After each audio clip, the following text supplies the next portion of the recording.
Hi guys, welcome back to the Attlebridge YouTube channel. Today I'm pitting the boys against each other. Mike versus Cullen. Y'all wanna know what we're doing? Yeah. What's up? Backpack builds. All right. Oh, I can do that. I got some ideas. You ready? Yeah.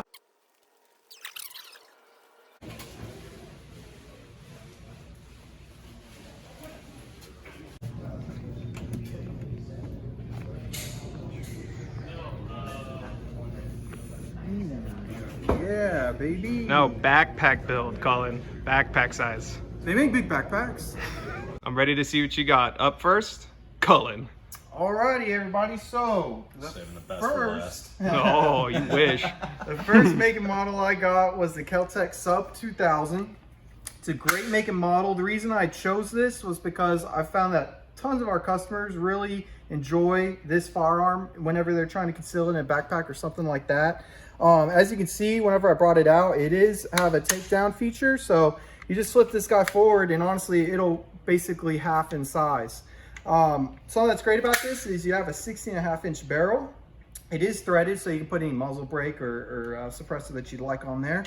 The takedown is ambidextrous, so you can hit with both hands. So is the safety. The safety as well is ambidextrous. The mag release is not, but there are tons of aftermarket parts you can put on this thing. You can put an aftermarket Red Lion, I believe is the name of the manufacturer, but they make a handguard for this guy so that you can put an optic on here, and then whenever you take it down, you actually spin the handguard just 45 degrees so that whenever you take it down, your optic, instead of crashing into the buffer tube here, will sit just on the side. And so there's tons of cool things you can do to this firearm. They also make a rubber sleeve right here, so if you want to rest your cheek, you're not just resting against bare metal. A lot of aftermarket parts, like I said. It's really customizable. It's honestly a really fun gun, and for the price, it's amazingly accurate as well, seeing as how it does have a 16-inch barrel. But a really fun 9mm, and it's honestly just a fun gun to own. You also have raised iron sights as well, so if you do put an optic or some sort of red dot on here, you will be able to co-witness with your iron sight. So just a pretty cool, one of the cheaper, I think it is probably the cheapest gun that we have out of the four that we're going to be showing you today. But with that being said, it's a great deal. What do you think, Mike? Yeah, I mean, so the Sub-2000 is awesome, man, and I mean, this is definitely going to be the most concealable of all the firearms that we have here. So for the price and for what it's actually designed to do, you could argue that this fits the bill for what we're looking for, the best out of everything. Definitely. But what it always comes down to with gun owners is going to be how creative you can get, right? So I love the Kel-Tec because out of the box, this is going to be the best backpack gun out of all of them as far as being able to fit in. What I don't like about the Kel-Tec, you know, the price is fantastic, but sometimes you get what you pay for. When you feel it in your hands, it does feel a little cheap to me. There's a lot of plastic and polymer on here. I like the fact that it comes with a threaded barrel already. It's a great gun. It's just, it's not my favorite and I didn't pick it. So I'm going to try and nitpick. What did you pick, Mike? Well, I'll show you what I picked. Come on, Aaron. let's see it. Talk a big game. Let's see what you got. I'll show you what I got. I'll feed you, baby birds. So I picked the KRISS Vector, right? So the KRISS Vector, this is going to be a 9mm. It's an AR pistol, so it's got a non-reciprocating charging handle. So it's got a side charging handle, and then it flips out of the way. The cool thing about this, man, is I love the fact that this also comes with a threaded barrel. It's got Picatinny on both sides, so if you wanted to mount a light, very, very easily done. Full Picatinny rail with flip-up iron sights. And the thing that's really, really neat about the KRISS Vector is, so this is going to be, the way that this bolt comes back is, in order to reduce recoil, it actually vectors down. So this helps keep the muzzle down, so you're gonna have less muzzle rise. I believe these come with 30-round magazines. I think these come with two 30-round magazines. Now, naturally, for your backpack build, you're gonna wanna get a fold-out pistol brace, but those are pretty easily gotten. These are super reliable guns. It already comes with a hand stop on here. And I mean, like, it looks cool. Like, it's so futuristic. In my mind, it's definitely one of the cooler looking guns that we've got here. And I mean, honestly, man, like, you see this thing come out of a backpack, you're going to be impressed or worried or both, which is kind of the point, right? But really, really, I love this gun. The fact that it's a 9mm as well, we all know, again, the ammo situation. So this is not going to be something that's hard to find ammunition for. And it's going to be really accurate too. So That's the KRISS Vector. Yeah, I mean, to be perfectly honest, I don't have hardly any nitpicking to do with this thing just because it is such an awesome gun. Yeah, I like how they kind of installed this quad rail right at the very end because you can install whatever laser light. I like that. It also comes in 45. I believe we have some 45 models here as well. So and if a you're 10 more, mil. and a 10 mil, yeah. So if you're more of a 10 mil 45 person, we got you covered there. But they are extremely reliable. I do like the reciprocating bolt going downward, keeping the muzzle rise to a minimum. And honestly, its reliability and quality are so top notch. There's just not many knocks I can have against this thing. But if I had to say one thing, it does tend to have a pretty heavy bolt, which is why they probably put the reciprocating bolt downwards so that you wouldn't feel all that recoil from the bolt coming straight back.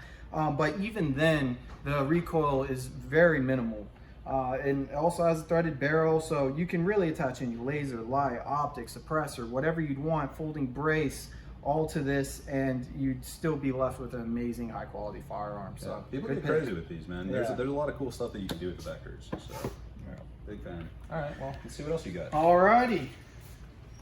Show me Next something. up, I got the Galil ACE. Ooh. That's a good pick. So this guy is chambered in 545 by 39. It's going to be a little bit flatter shooting, a little bit higher velocity round than your typical 223 556. However, it is a lighter grain weight. So if you're really trying to reach out there, 223 556 would probably be your better bet. But if you're talking with anything within 100, 200 yards, in my opinion, the 545 by 39 surpasses the 556 and 223. Now, there's a lot of people may call me a heretic for saying that, but it's just what I believe, you know, to each their own. But it's a great firearm. What I love about this is just pure quality, kind of like the KRISS Vector. It's got a cold forged hammer steel barrel, and it's chrome lined as well. So it's an extremely durable barrel. It's kept very clean. Minimal cleaning is really needed for this whole thing. It's just a piston driven system, so it's just reliable as can be. It's got the folding brace off to the side that you can just whip that, put in your backpack, and you're good to go. Great mag capacity, holds up to 30 rounds. The bolt, if y'all come in here and just feel this bolt, I mean, it's as smooth as glass. It's an awesome gun to just rack and get the feel for, and you can tell just by handling it that you're messing with a really high quality firearm. Let's see. For that reason, Pretend like you're pulling it out of a backpack. pull it. Well, if I had it in my backpack, I would definitely have it braced down. Yeah. On my backpack, boom. Whip that guy in, you're Ooh, in business. dang. And the reason I picked something like this over the KRISS Vector is just whenever I feel this gun, whenever I pull the trigger, rack the bolt, I just have better feeling about it, honestly. I just feel like it's got a longer barrel too, so it's going to be a lot more accurate, and it's just a great firearm that I love, just out of personal bias. But yeah, come in and check it out. Yeah, man. I mean, God. So anybody that knows me, they'll be like, I don't have anything bad to say about this either, right? And you know, that might surprise some people that know me, where they're like, but Mike, you said you don't like AKs. This isn't an AK, okay? Stop saying that. It's a Galil. Yeah. All right?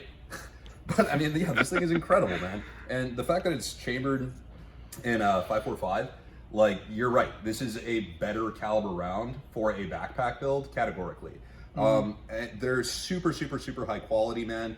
God, man, I want to nitpick this, but I saw you snag this one before I could get to it. Yeah. I was like, damn, man, you're making my life harder. But I mean, fair game, right? So what I will say is the only downside that I can really come up to this, man, is finding 545 right now. Yeah. So the side charging bolt, I really do, I agree with you, man. I prefer that. I'm not the biggest fan of like the AR charging handle or like, you know, even high quality ones, man, it just doesn't feel as comfortable as being able to pull to the side. It doesn't feel as organic. And I mean, from an aesthetic standpoint, man, this is a beautiful looking gun. Oh, yeah. It's just a very unique, high-tech looking gun. I put it right up there with the Vector. Break that brace down, and you can argue as well when you put it next to the Kel-Tec, which originally we were parroting as the easiest to conceal gun. You're really not giving up that much space in your bag. And given my druthers, I would take the Galil all day, every day. All right, So, you're lengthwise, you're still good. The only difference here is going to be it's the just going to be width. the width. Yeah, it's a little bit thicker of a That's stack. the one thing about that Kel-Tec, man. Lays crazy flat. Yeah, exactly. I mean, you could put the Kel-Tec in a laptop bag. Right. And if you're watching this and you're thinking, well, like I'm looking at the Galil, but it only has one rail, you know, whereas the KRISS Vector, you said had the quad rail at the end. You can attach any M-LOK Picatinny rail to the bottom of this thing, to the top. No, I'm sorry, not the top, the sides. And it also takes AK-74 mags. So if you have an AK-74 at home, rest assured you'll be able to have an extra mag to run it with. And it'll run the 5.45 just fine. All right, we get it. Y'all love the Galil. What's next? I do love the Galil, but my next pick, Uh-oh. I got you, bro. What you got? I got you. Let's see. Oh, is this going to be the knockout? Look at this guy. He's sweating. This is Sweating over haymaker, here. bro. This is the hay. All right. This is the Sig Rattler cane brake. So the cool thing about this, man, obviously, so it's made by Sig, so incredibly high quality. And this is also one of the few AR pistols, I believe it's one of the only AR pistols chambered in 300 blackout that is piston driven. So the cool thing about this is not only are you going to be able to break this down to a very, very small size, but if you're running this suppressed, it is not going to be filthy, right? Because of that piston driven system, it is designed to run suppressed. So for a backpack build, I mean, it's really going to be hard to beat this. Everything on here feels super high quality. I love how big this handguard is. I love all of the Picatinny and M-LOK section on here. I mean, the trigger feels incredible. It's got this great Sig brace on it that's going to fold to the side and fold inward. I mean, and then we also set it up just for funsies. I wanted to showcase some of our optics that we have here. So we've got an aim point red dot, and then we've got a Juliet 3 magnifier. And I mean, this thing is just fantastic, man. I challenge somebody to find a better AR pistol in 300 blackout than the Rattler. And then just to speak a little bit to that round. So essentially what 300 blackout is, it is basically 5.56, but it's gonna have a far longer bullet and a far smaller cartridge. So it's gonna have less gunpowder, but the round itself is gonna be very, very lethal at short distances. And ultimately that's what you have a backpack build for. Exactly. You know, from a self-defense standpoint, you're really not anticipating needing to defend yourself from 100 yards away. So somebody could argue that the Juliet magnifier on here is a little bit of an overkill, but I just think it looks so cool. Yeah, and you never know when you're gonna need one. Yeah, You exactly. need to reach out there sometimes. Yeah, and so I mean, if I could pick any gun on here, truly, I'm taking the Rattler all day long. I really am. So do your worst, right. Gunsmith. Yeah. Well, What do you gotta say? Gauntlet. I'm glad we got this one out here, because if you are looking for a rifle caliber backpack build, you definitely want to look at the 300 blackout, and this is the only 300 blackout we have out here. And also, if you're into suppressors or you have a 30 caliber suppressor, this would also be the one to be interested in, because it is piston driven, just like the Galil ACE, which makes it a lot more reliable as well. And it's also got your adjustable gas tube here, so you can adjust if you need more pressure, less pressure from your action. As far as the brace goes, it doesn't cut down the length so much as the Sub-2000 or the Galil ACE does, but it does shorten it quite a bit. And again, you're packing a bit more space for a bit more power as well with 300 blackout. I love the gun. Unlike you, I don't really like the big handguard. I like my guns with a slim profile, real lightweight, and this is probably the heaviest one we have as well, but it's in a backpack, so it's not like you're too concerned with your arms getting tired. It also has an ambidextrous charging handle, which is nice. From a gunsmithing perspective, one of the cons I have against it is it's not all mil spec, so it's not all standard AR parts. So if you're looking to get a binary trigger in here or just some sort of aftermarket trigger in here, there is a chance it may not function properly. I just don't like the size of this handguard, to be honest with you, but it is nice you have the M-LOK on the side, so you can make it into a quad rail and put whatever you want on there. But yeah, a great build. I really like the Rattler. Not much bad to say about it. The only thing that I can say to the downside of the Rattler, and this is in my opinion, because I picked the Rattler, I do need to give you a fighting chance here. It's expensive. Yeah. This is going to be the most expensive gun on the table for many miles in every direction. But if you're looking for quality, it's going to be hard to beat. So I think that we can kind of agree here. The Kel-Tec is going to be the best value for a really, really good backpack gun. Definitely. And then I would say the KRISS Vector, it's going to have some cool factor that maybe not everything else is going to have. The Galil, I got to hand it to the Galil, man. I feel like it's the best combination of value, reliability, and functionality. And then the Rattler's the king of the hill, man. I mean, if you're willing to drop some money on this thing, it's gonna be the best that you can do. Especially if you're running it suppressed. All right, folks, that's a wrap. Leave it in the comments below. Team Mike, Team Cullen, who'd you like better? Thanks. We'll see you next time.